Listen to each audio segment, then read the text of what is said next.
सभी का स्वागत है आपके अपने विजन पॉइंट के ऑनलाइन प्लेटफॉर्म पे और आप वॉच आउट कर रहे हैं सीबीएसई पाठशाला पावर्ड बाय विजन पॉइंट और मैं हूं आपके साथ आपकी केमिस्ट्री मेंटर कीर्ति मैम। तो आई होप आप सभी बच्चे जो हमें देख रहे हैं सभी मेरे यंग माइंड्स बहुत ही अच्छे होंगे, बहुत ही खुश होंगे, बहुत ही हेल्दी होंगे, अपना और अपने परिवार दोनों का ख्याल रख रहे होंगे। और इसी के साथ आप सभी का वंस अगेन विजन पॉइंट के प्लेटफॉर्म पे स्वागत है। तो चलिए, जो भी हमारे नए बच्चे हैं उन सबका अगेन और वंस अगेन आप सबका फिर से, तो जो हमारे पुराने हैं उनका तो स्वागत है, बल्कि जो नए बच्चे अगर जुड़े हैं तो उनका भी स्वागत है। और आपके लिए एक छोटी सी इन्फॉर्मेशन दैट इज कि अगर अभी तक आपने हमारे ऑफिशियल ऐप को दैट इज सीबीएसई पाठशाला को जाके गूगल प्ले स्टोर से डाउनलोड नहीं किया है तो फटाफट उसे जाके डाउनलोड कर लीजिए। सिंपल सा स्टेप है, सर्च आउट करना है गूगल प्ले स्टोर पे, लिखना है सीबीएसई पाठशाला एंड इस लोगो को देख लीजिए। इसी लोगो से बना हुआ जो ऐप है उसको आपको कर लेना है डाउनलोड एंड इसके बाद आप बहुत सारी चीज़ों को बहुत ही आसानी से एक्सेस कर सकते हैं इस प्लेटफॉर्म का।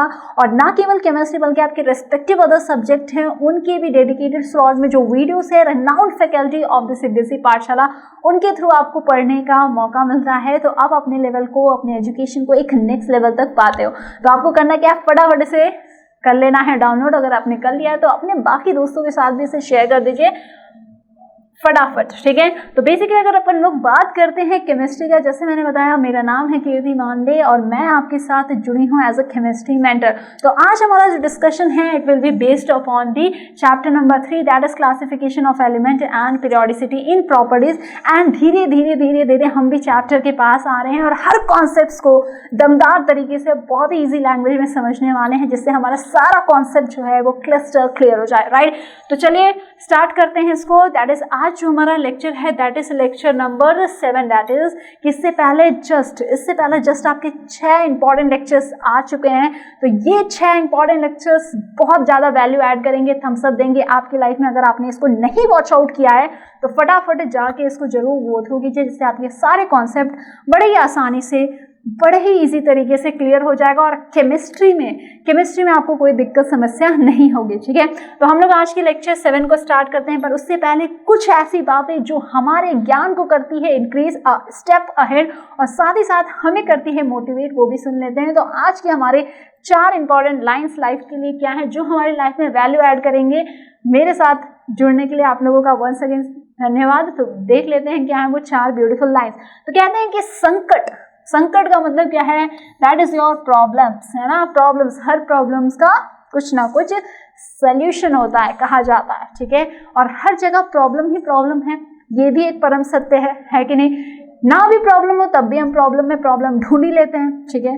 तो बड़ा ही टिपिकल लॉजिकल बात आपको दोनों ही देखने को मिलती है कि प्रॉब्लम हर तरफ है और हर प्रॉब्लम का सल्यूशन है, ये भी सही है, ठीक है। तो संकट की अगर बात करते हैं, संकट या तो मनुष्य को क्या कर देता है, तोड़ देता है कि तुमसे ना हो पाएगा, ठीक है। आपको लगता है मुझसे ना हो पाएगा, या तो आप टूट जाते हो या फिर आप बाउंस बैक करके क्या कर सकते हो, या उसे चट्टान जैसे मजबूत बना देता है, ठीक है। क्या कर देता है, या तो उसे चट्टान जैसा मजबूत बना देता है। तो ये प्यारे 4 लाइंस आपकी लाइफ में बहुत ज़्यादा वैल्यू ऐड कर रहे हैं और साथ ही साथ ये लाइंस जो हैं इससे ज़्यादा इसका डीपर मीनिंग है, जो आई होप आप मेरे साथ जुड़े हो तो आप समझ जाओगे। और मैं चाहूँगी कि आप इस बात को भी सबके साथ शेयर भी करिए, राइट। तो देखिए, अगर हम बात करते हैं प्रॉब्लम्स, तो प्रॉब्लम्स ऐसा है ही नहीं कि किसी की लाइफ में कुछ ना कुछ प्रॉब्लम होना हो, और इंसान की टेंडेंसी हो प्रॉब्लम नहीं भी होता है ना तो हम उसको प्रॉब्लम बना देते हैं, ठीक है। ये भी एक मतलब टेंडेंसी जो इंसान के अंदर होती है, ठीक है। छोटा सा काम होता है, किसी के लिए वही काम बड़ा आसान होता है, किसी के लिए दूसरे के लिए प्रॉब्लमैटिक होता है। तो इसका मतलब क्या है कि आपकी खुद की प्रिपरेशन नहीं है इंडिविजुअल की, तभी तो आपको प्रॉब्लम लग रहा है, वरना आप कर लेते हैं। ज़्यादा से ज़्यादा आप अच्छा नहीं कर सकते तो कुछ ना तो कुछ करोगे ना, और एक टाइम ऐसा भी आएगा जब आपका उसमें भी प्रोफिशिएंसी हो जाएगी, राइट। तो अगर हम बात करते हैं कि अगर आपके पास कोई प्रॉब्लम है, कोई संकट आया है, तो उसमें 2 पॉसिबिलिटी है, या तो आप क्या हो जाओगे, टूट जाओगे। कहने का मतलब क्या है, आप हार जाओगे, थक हार जाओगे, कुछ आपका कहते हैं ना कुछ पॉसिबिलिटी नहीं निकलेगी, एकदम जीरो हो जाओगे। या फिर यही जीरो आपको बना देगा क्या, सुपर का मतलब क्या है कि आपने उस प्रॉब्लम को कैसे पेशेंसली, कामनेसली कैसे उसको डील किया, वो आपको क्या बना देगा, चट्टान जैसा मजबूत बना देगा। यानी कि आपको इतना सॉलिड कर देगा कि आप चाहे लाइफ में किसी भी तरह की प्रॉब्लम हो, उन सारी प्रॉब्लम्स को आप क्या कर सकते हो, आसानी से डील कर सकते हो। तो कहते हैं क्या कि बनो तो बनो ऐसे जैसे क्या चट्टान, कोई भी प्रॉब्लम को देख के भागना नहीं है, भागना नहीं है। हमें ये सोचना है कि अगर मुझसे ये नहीं हो रहा है या मैं ये काम नहीं कर पा रहा हूँ तो क्यों नहीं कर पा रहा हूँ, अगर मैं क्या करूँगा या करूँगी तो मैं ये काम कर सकती हूँ। दैट्स इट, ठीक है। आप अपने बड़े से, आपसे बड़े जो हैं उनसे मेंटर्स भी ले सकते हैं कि कोई आपको गाइड कर दे, तो किसको भी लेने से आपको पीछे नहीं हटना है, ठीक है। अगर अपने आप में आपने सोचा कि मेरे को बहुत कुछ आता है तो आपने लाइफ की सबसे बड़ी गलती की, क्योंकि इंसान जो है, ह्यूमन लाइफ जो है वो हमेशा नेवर एंडिंग लर्निंग प्रोसेस से गुजरता रहता है। अगर आज मैं सोचती हूँ कि मैंने बहुत कुछ पा लिया, अब मुझे कुछ नहीं करना है, तो अल्टीमेटली मैं अपने आप को क्या कर रही हूँ, डेथ की तरफ ले जा रही हूँ, यानी एकदम मरुस्थल, राइट। बट अगर मैं चाहती हूँ कि मैं कुछ अच्छा करूँ तो मैं कहती हूँ कि मैं तो अपने से छोटे, आपसे मैं बहुत कुछ सीखती हूँ, मेरे आसपास जितने स्टूडेंट्स हैं वो सब मुझे कुछ ना कुछ सिखाते रहते हैं, एक छोटा सा बच्चा जो है वो भी बहुत कुछ सिखाता है। तो लर्निंग प्रोसेस को नेवर एंड करना है, ठीक है। तो ये थी आज की ज्ञान की बातें। आई होप आपको यहाँ पे इस जीरो और इसी के साथ जुड़ा हुआ सुपर दोनों के बीच का डिफरेंस भी पता चल गया और क्या करना है वो भी पता चल गया। With this important knowledge and अच्छी वाली बात है, लेट्स प्रोसीड आगे विद आवर केमिस्ट्री की दुनिया, राइट। तो अब हम बात करते हैं आज के ऑब्जेक्टिव पे, ठीक है। तो इतनी सारी प्यारी प्यारी बात जानने के बाद केमिस्ट्री में भी एंट्री होंगे। तो आज हमारा ऑब्जेक्टिव क्या है, यानी कि by the end of this video आपके पास किस किस कॉन्सेप्ट्स की क्लैरिटी आ जाएगी। तो बात करेंगे आज हम लोग इलेक्ट्रॉन गेन एंथैल्पी के ऊपर, और बात करेंगे इलेक्ट्रॉन नेगेटिविटी के ऊपर। किसके ऊपर, इलेक्ट्रॉन गेन एंथैल्पी के ऊपर बात करेंगे, और दूसरा क्या बात करेंगे, इलेक्ट्रोनेगेटिविटी की। दोनों इंपॉर्टेंट प्रॉपर्टीज हैं, पीरियोडिक प्रॉपर्टीज है, और इनका कैसे वेरिएशन होता है यानी along the period and along the group, इन दोनों पे हम लोग डिस्कशन करने वाले हैं। इससे पहले हम लोगों ने एटॉमिक रेडियाई और आयनाइजेशन एंथैल्पी दोनों को डिस्कस किया है, साथ ही साथ उनका ट्रेंड क्या है उन सबको जाना था। और लास्ट वाला वीडियो तो काफ़ी इंपॉर्टेंट है, क्योंकि वहाँ पे हमने जब आयनाइजेशन एनर्जी के बारे में पढ़ा तो हमने उसी से associated metallic non metallic property से उनको भी वहाँ पे डिस्कस आउट किया था, राइट। तो चलिए अपने ब्रह्मास्त्र का यूज़ करना, मिस आउट नहीं करना है। आप अपने साथ अपना ब्रह्मास्त्र यानी कि अपने कॉपी पेन को जरूर रखिएगा। तो बाकी सारे जो बच्चे जानते हैं, जुड़े हुए हैं, पहले उनको पता है मैं किसकी बात कर रही हूँ, यानी कि आपके कॉपी पेन की बात कर रही हूँ। बट जो नए बच्चे हैं, यस, आपका ब्रह्मास्त्र आपके हाथ में, आपका पेन और कॉपी है, जिसको आपको बहुत ही अच्छे से यूज़ करना है। यानी जो भी चीज़ यहाँ से डिलीवर होती है उसको नोट डाउन करते चलना है, जिससे आपके खुद के स्वयं के खुद के नोट्स बन जाएंगे। तो क्या बात है। और जब आप लिखते हो तो आप लोग दो चीज़ का यूज़ करते हो, एक तो दिमाग यूज़ होता है, साथ ही साथ लिखते हो तो आपका फिजिकल वर्क भी होता है, मेंटल वर्क तो हो ही रहा है, फिजिकल भी होता है, तो वो चीज़ आपके ज़्यादा समय तक आपके दिमाग में रिटेन रहती है, राइट। तो आज का हमारा टॉपिक है that is electron gain enthalpy, ठीक है। क्या है हमारा topic, that is electron gain enthalpy. मैं कर लेती हूँ कलर को चेंज सो दैट कोई दिक्कत ना हो और हम आसानी से चीज़ों को समझ पाए। तो इलेक्ट्रॉन गेन एंथैल्पी जो प्रॉपर्टीज है इसमें क्या होता है, ठीक है। तो आयनाइजेशन एनर्जी में हमने ये देखा कि अगर हमें 1 मोल ऑफ गैसियस एटम में से इलेक्ट्रॉन को निकालना है, एनर्जी देना है, एनर्जी दो इलेक्ट्रॉन को ले जाओ, एनर्जी दो इलेक्ट्रॉन को ले जाओ। तो वो एनर्जी जो अपन लोग को देते हैं वो क्या होता है, एंडोथर्मिक, यानी एनर्जी दे रहे हो तो एंडोथर्मिक होगा। तो यहाँ पे वो एनर्जी दोगे तो उसी एनर्जी को हमने क्या कहा, आयनाइजेशन एनर्जी का। अब इलेक्ट्रॉन गेन एंथैल्पी क्या है, जस्ट उसका उल्टा। क्या है, it refers to the amount of energy. ये डेफिनेशन यहाँ पे इंपॉर्टेंट है। It refers to the amount of energy that gets released upon the acceptance of what, exception of an atom from any neutral isotope, acceptance of electron, ठीक है। यानी कि किसी भी इलेक्ट्रॉन को अगर हम एटम में ऐड करते हैं, ठीक है, from any neutral isolated gaseous atom to form a negative gaseous ion, anion के फॉर्मेशन के लिए, in this process is known as what, it is known by the name of electron gain enthalpy. Now it is often represented as delta H Eg, यानी इसको अपन लोग क्या करते हैं, delta H Eg लिखते हैं, यानी कि इलेक्ट्रॉन गेन एंथैल्पी के नाम से हम लोग इसको लिखते हैं। And is measured in the unit of electron volt पर एटम, यानी कि जैसा कि आपका आयनाइजेशन पोटेंशियल का यूनिट है, या फिर दूसरा unit that is kilo joule per mole. ये यूनिट किसका है, it is similar to ionization what, energy, ठीक है। तो यहाँ पे क्या है, जस्ट उल्टा है। वहां पे क्या था, इलेक्ट्रॉन को निकालने के लिए आपने एनर्जी दिया, ठीक है, तो वो क्या था, आयनाइजेशन एनर्जी था। अब यहाँ पे क्या है कि एटम में जो गैशियस न्यूट्रल एटम है उसमें इलेक्ट्रॉन को ऐड कर रहे हो, अब ऐड कर रहे हो तो सिस्टम से क्या निकल रहा है कि सिस्टम कुछ फेंकेगा, क्या फेंक रहा है, एनर्जी फेंक रहा है। उस समय एनर्जी दे रहे थे, अब क्या है, एनर्जी निकल रहा है। इलेक्ट्रॉन आ रहा है तो कुछ जाएगा, क्या जा रहा है, एनर्जी निकल रही है। क्लियर हुई बात, क्या हो रही है, एनर्जी निकल रही है। तो that energy is nothing but it is known as the name of electron gain enthalpy, यानी कि इलेक्ट्रॉन को गेन करने पे जो एंथैल्पी निकल रही है that is nothing but your electron gain enthalpy. Clear हुई बात, बहुत बढ़िया। इसी को हम लोग एक और नाम से जानते हैं दैट इज इलेक्ट्रॉन एफिनिटी के नाम से भी जानते हैं। क्या होगा, इलेक्ट्रॉन एफिनिटी, ठीक है, क्या नाम से जानते हैं, इलेक्ट्रॉन एफिनिटी के नाम से भी जानते हैं। दोनों में बस डिफरेंस ये है कि अगर हम इलेक्ट्रॉन गेन एंथैल्पी की बात करते हैं और that is delta H E G, और इलेक्ट्रॉन एफिनिटी की बात करते हैं तो इसमें जो वैल्यू आती है एनर्जी की उसमें क्या होगा, एंटी रिलेशन होगा। ठीक है, अगर आपके डेल्टा एच जी की वैल्यू नेगेटिव आ रही है तो इलेक्ट्रॉन एफिनिटी क्या होगा, पॉजिटिव होगा। क्लियर हुई बात, बहुत बढ़िया, राइट। तो समझ में आया, यानी कि किसी भी इलेक्ट्रॉन को न्यूट्रल गैशियस एटम में ऐड करने के लिए, उसको एनायन बनाने के लिए जो एनर्जी यहाँ से लिबरेट हो रही है उस एनर्जी को अपन लोग क्या कहते हैं, इलेक्ट्रॉन गेन एंथैल्पी के नाम से जानते हैं। क्लियर हुई बात, बहुत बढ़िया। जैसे कि यहाँ पे देखो, जैसे कि क्या देख रहे हो, यहाँ पे देखो इलेक्ट्रॉन गेन एंथैल्पी की अगर अपन लोग देखते हैं, यहाँ पे बात करते हैं, ठीक है। तो यहाँ पे मैंने दो एग्जाम्पल्स लिए हैं।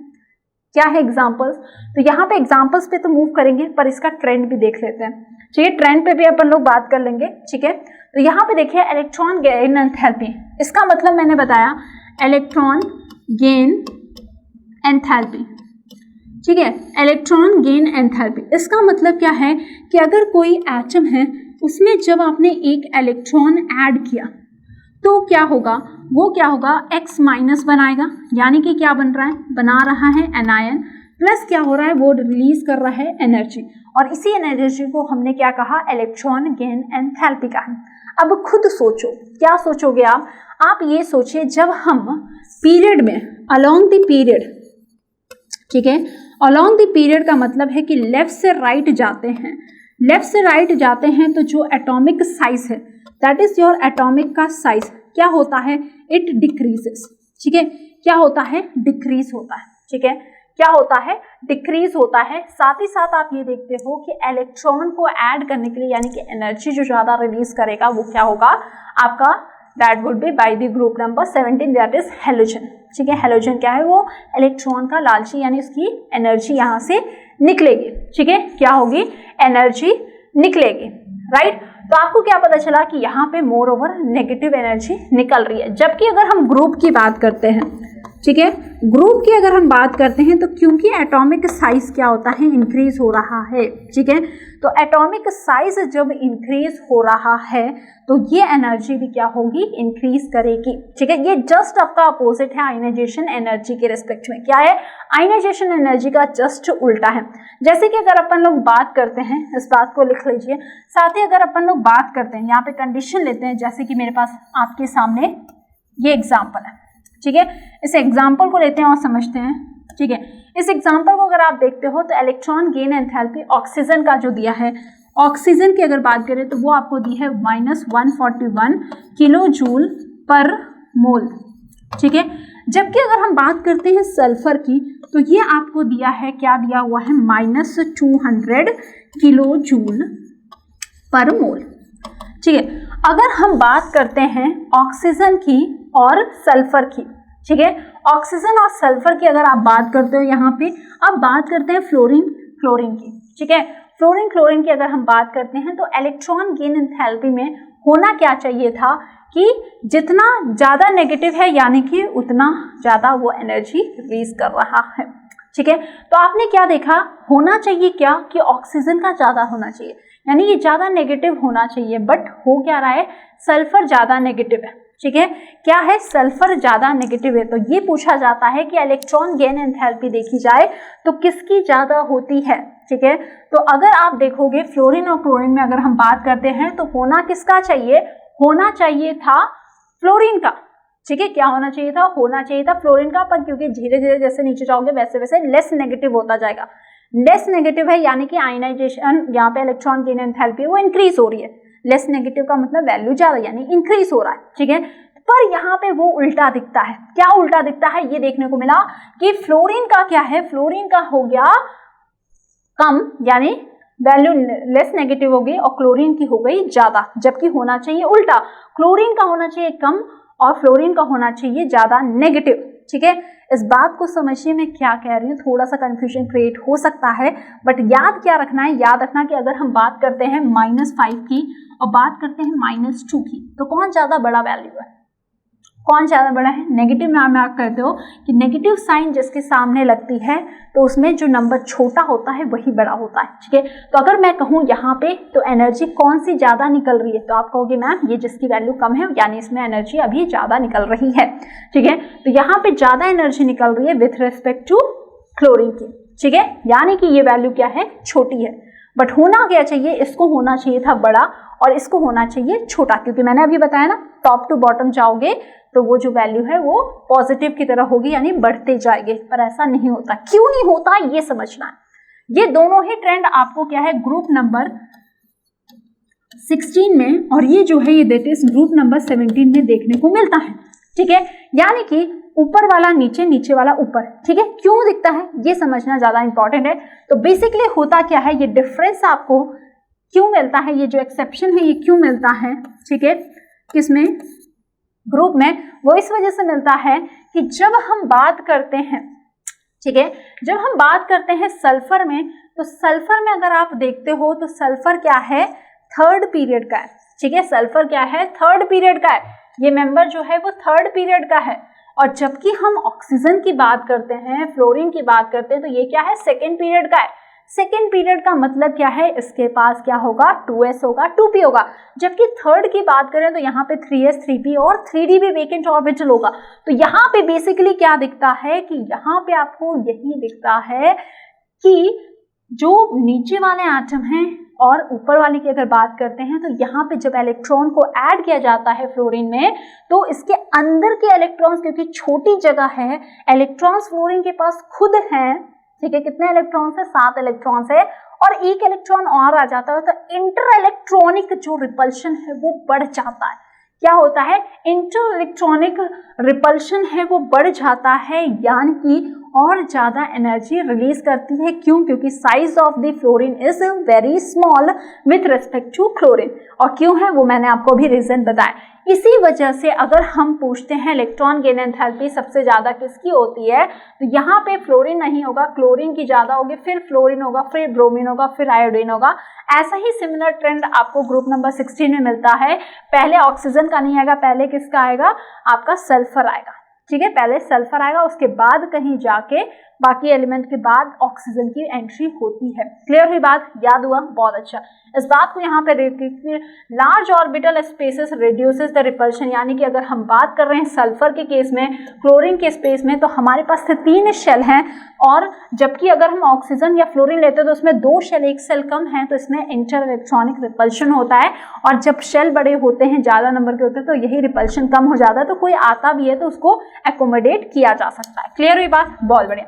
तो यहाँ पे हमारी कुछ वैल्यूज हैं जिनके थ्रू आपको ये कहानी बड़े आसानी से समझ में आ जाएगी। क्या समझ में आ रही है कि अगर हम बात कर रहे हैं ग्रुप नंबर 1 की, ठीक है, ग्रुप नंबर 1 में क्या है, आपने देखा था आयनाइजेशन एनर्जी क्या है, नीचे क्या हो रही थी, डिक्रीज हो रही थी। यहाँ पे देखिए आयनाइजेशन जो एंथैल्पी आपका इलेक्ट्रॉन गेन एंथैल्पी, ये क्या है, इलेक्ट्रॉन गेन एंथैल्पी जो है वो क्या कर रही है, वो नीचे जाने पे क्या हो रही है, ग्रुप में जाने पे, डाउन द ग्रुप आप जा रहे हो तो वो क्या कर रही है, इंक्रीज कर रही है, ठीक है। क्या कर रही है, ionization that is electron gain enthalpy जो है ये क्या कर रही है, इंक्रीज कर रही है।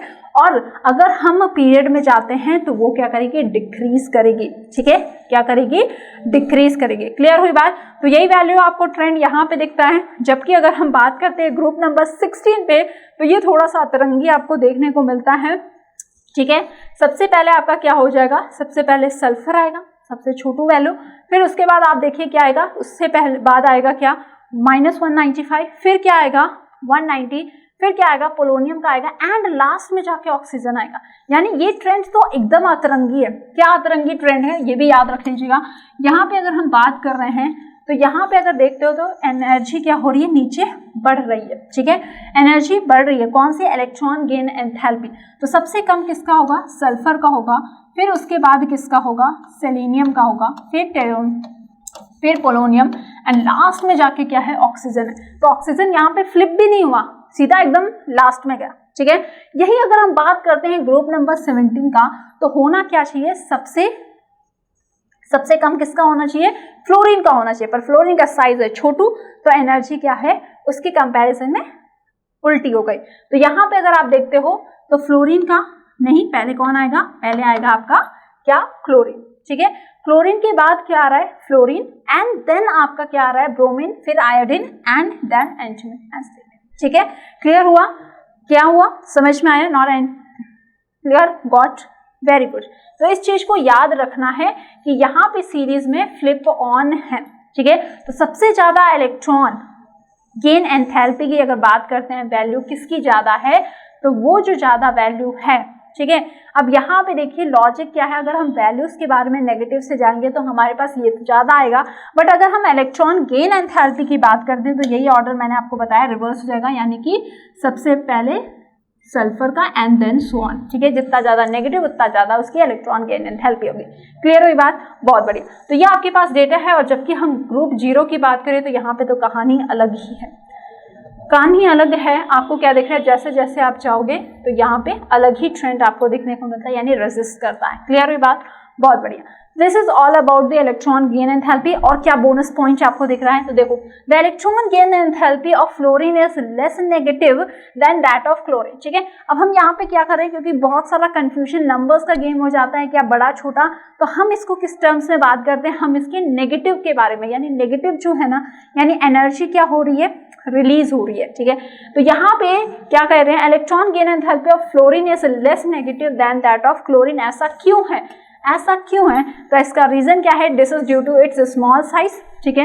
यानी कि इलेक्ट्रॉन गेन एंथैल्पी की अगर बात करें तो वो किसकी ज्यादा होगी, तो वो किसकी ज्यादा होगी, वो क्लोरीन की ज्यादा होगी। क्यों होगी, बिकॉज फ्लोरीन की जो साइज है it is very small, the electrons repulsion होगा, the relative compact of 2p subshell, 2 ही p सबशेल है विद रेस्पेक्ट टू क्लोरीन जिसके पास 3p है, राइट।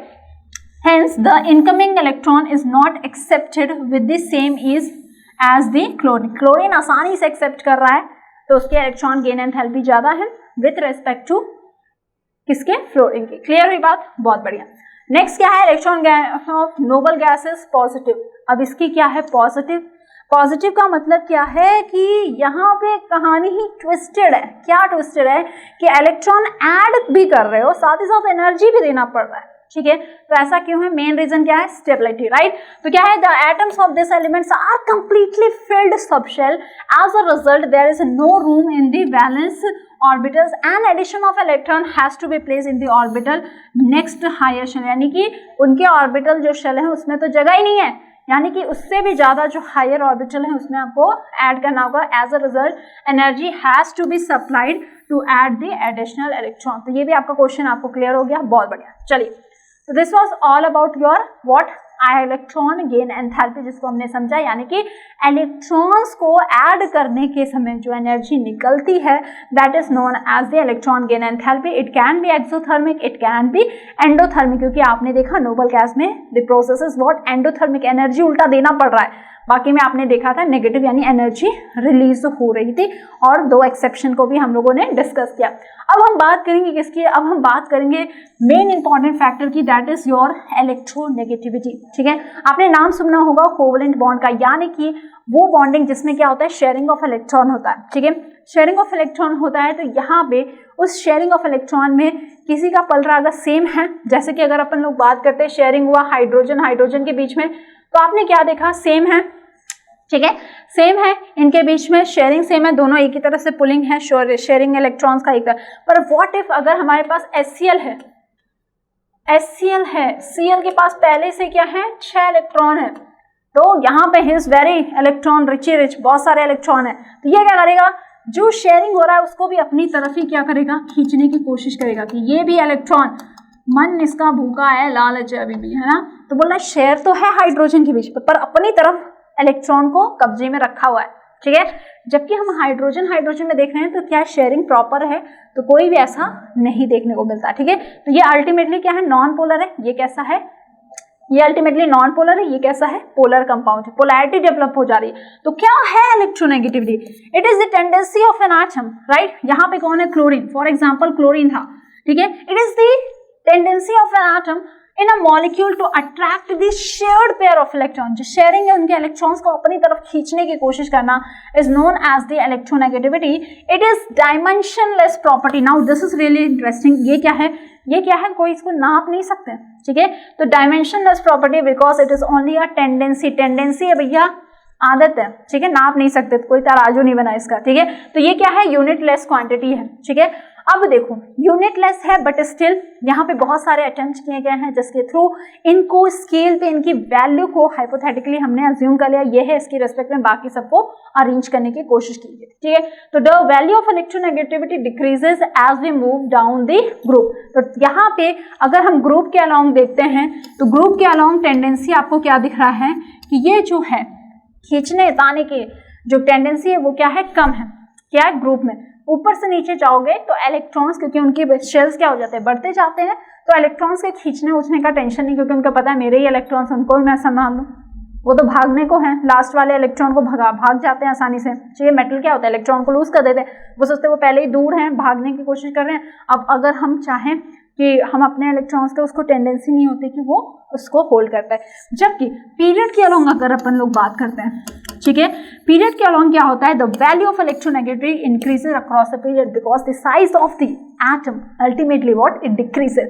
इफेक्टिव न्यूक्लियर चार्ज क्या हो जाता है, इंक्रीज हो जाता है। इसी वजह से इलेक्ट्रोनेगेटिविटी क्या होता है, वो क्या करेगा, पीरियड के अलॉन्ग इंक्रीज करेगा, ग्रुप के अलॉन्ग डिक्रीज करेगा। यहाँ पे कुछ स्केल है, जैसे पॉली का लाइनस पॉली का स्केल है जिसको मैंने यहाँ पे रिप्रेजेंट किया है। बहुत सारे और भी स्केल हैं बट मोर ओवर हम लोग इसको ज़्यादा देखते हैं। तो यहाँ पे क्या है, अलग अलग वैल्यू रखा गया, ठीक है। यहाँ पे क्या मान लिया गया है, यहाँ पे जो फ्लोरीन है, क्योंकि फ्लोरीन जो है यहाँ पे कंफ्यूजन बच्चों को क्या होता है, याद रखना कि अगर हम इलेक्ट्रोनेगेटिविटी की बात करते हैं तो मोस्ट इलेक्ट्रो नेगेटिव एलिमेंट जो है पूरे पीरियोडिक टेबल में, दैट इज योर फ्लोरीन। इसकी लालच इतनी ज्यादा है कि इलेक्ट्रॉन को बहुत ही तेजी से अपनी तरफ अट्रैक्ट करता है। इसी को लाइनस पॉलिंग ने क्या कहा कि इसका हम लोग मान लेते हैं कि ये क्या है, 4.0 है, यानी कि 4 है, ठीक है। अब इससे कम ज्यादा उसके हिसाब से हम अरेंज कर देंगे, ठीक है। जबकि मोस्ट इलेक्ट्रॉन गेन एंथैल्पी अगर आपसे पूछ लिया तो वो किसका होगा, पलरा किसका भारी है, क्लोरीन का। किसका है, क्लोरीन का। अभी भी रिजल्ट भी चेकआउट किया है, याद रखना इस बात को, ठीक है। तो इसके अकॉर्डिंग क्या है, अलग अलग है। तो आप क्या देख रहे हो, जब आप ऊपर से नीचे आते हो तो जो that is what it is written over, ये क्या करेगा, डिक्रीज करेगा किसी भी पीरियड में, किसी भी ग्रुप में। अगर आप देखते हो तो यहाँ पे देखिए हाइड्रोजन का 2.1, लिथियम का देखोगे 1, सोडियम का देखोगे तो 0.9 डिक्रीज हो रहा है। जबकि अगर पीरियड में जाओगे तो लिथियम का देखिए 1.0, बेरिलियम का 1.5, बोरोन का 2.0, कार्बन का 2.5, नाइट्रोजन का 3.0, ऑक्सीजन का 3.5 एंड अल्टीमेटली फ्लोरीन का इट विल बी 4.0, ठीक है। तो ये देखा आपने पीरियड में इंक्रीज होता है, गॉट इट, वेरी नाइस। चलिए, तो ये आपने जो है ये प्रॉपर्टीज को अच्छे से समझा। अल्टीमेटली हम इसको रिप्रेजेंट भी कर सकते हैं। मैंने बताया अगर आपको एक पीरियड के अलॉन्ग सबकी टेंडेंसी याद है तो जस्ट उल्टा क्या होगा, अलॉन्ग द ग्रुप होगा। जैसे कि देखिए अगर अपन लोग बात करते हैं, हमने स्टार्ट किससे किया था, इलेक्ट्रॉन शेल्स, ठीक है। इलेक्ट्रॉन शेल्स का मतलब क्या है, इलेक्ट्रॉन यहाँ पे जो रिप्रेजेंट है ये क्या है, ग्रुप की बात कर रहे हैं, ठीक है। क्या है, ये आपका ग्रुप के बारे में बोल रहे हैं, टॉप टू बॉटम। इधर हम जा रहे हैं तो ये क्या जा रहे हैं, हम पीरियड के अलॉन्ग जा रहे हैं, ठीक है, पीरियड के अलॉन्ग जा रहे हैं। तो नंबर ऑफ शेल्स की बात करते हैं तो वो क्या कर रहा है, इलेक्ट्रॉन शेल्स इंक्रीजेस बाय 1, यानी इलेक्ट्रॉन शेल्स क्या होते हैं, इंक्रीज होते हैं ग्रुप में। और इलेक्ट्रॉन यहाँ पे क्या होता है, ये होगा, यहाँ पे शेल्स क्या होते हैं, सेम होते हैं। क्या होते हैं, सेल क्या होते हैं, सेम होते हैं। जबकि यहाँ पे अगर हम वैलेंस इलेक्ट्रॉन की बात करते हैं तो देखिए ग्रुप में वैलेंस इलेक्ट्रॉन क्या होते हैं, सबके सेम होते हैं, ठीक है। अगर ग्रुप नंबर 1 है तो उसके लास्ट शेल में सब में एक इलेक्ट्रॉन होगा। और जबकि हम क्या करते हैं, पीरियड में बात करते हैं तो वो क्या होता है, 1 by 1 इंक्रीज होता है। नेक्स्ट हमने क्या पढ़ा, इलेक्ट्रोनेगेटिविटी, अभी भी जस्ट समझा। तो आपने क्या देखा, पीरियड के अलॉन्ग इंक्रीज करता है, डाउन द ग्रुप डिक्रीज करेगा। नेक्स्ट बात किया था हमने आयनाइजेशन एनर्जी, ये क्या करता है, इंक्रीज करता है, तो ये क्या करेगा, इधर पीरियड में इंक्रीज, तो यहाँ पे डिक्रीज। इलेक्ट्रॉन एफिनिटी की बात करें तो ये क्या कर रहा है, ये भी इंक्रीज कर रहा है, तो डाउन द ग्रुप क्या कर रही है, वैल्यू डिक्रीज कर रही है, ठीक है। और नॉन मेटालिक कैरेक्टर की बात करें तो ये क्या कर रहा है, डिक्रीज कर रहा है, अलॉन्ग द पीरियड इंक्रीज करेगा। मेटालिक कैरेक्टर इंक्रीज कर रहा है, along the period it would decrease. Clear हुई बात, बहुत बढ़िया। तो इस तरीके से आप आसानी से इस टेबल को भी बना सकते हैं, जिसके थ्रू आप सारी चीजों को समझ सकते हैं। एटॉमिक रेडियाई बच गया तो कोई दिक्कत नहीं है, डाउन द पीरियड इंक्रीज होगा, along the period it would decrease. This was all about today's topic. I hope आपको सारे टॉपिक जो भी मैंने आज आपको समझाया वो काफ़ी इंपॉर्टेंट है। जो भी एक्सेप्शंस भी मैंने डिस्कस किया वो भी काफ़ी इंपॉर्टेंट है, उनको बड़े अच्छे तरीके से लिखा तो आपने होगा अपने ब्रह्मास्त्र का यूज़ करके। साथ ही साथ एक और काम कर लेना, क्या कर लेना, उसको थोड़ा सा ब्रशअप कर लेना, थोड़ा सा पन्ने पलट लेना, and it would add a bonus point to you, ठीक है। तो साथ ही साथ अगर इंस्पाइट अगर कोई क्वेरी है तो आप हमारे इस नंबर पे हमें कॉल ऑन कर सकते हैं, जिससे आपकी क्वेरीज का सोल्यूशन आपको मिल जाए। टिल देन मिलते हैं नेक्स्ट लेक्चर में। Till then take care of yourself, bye bye.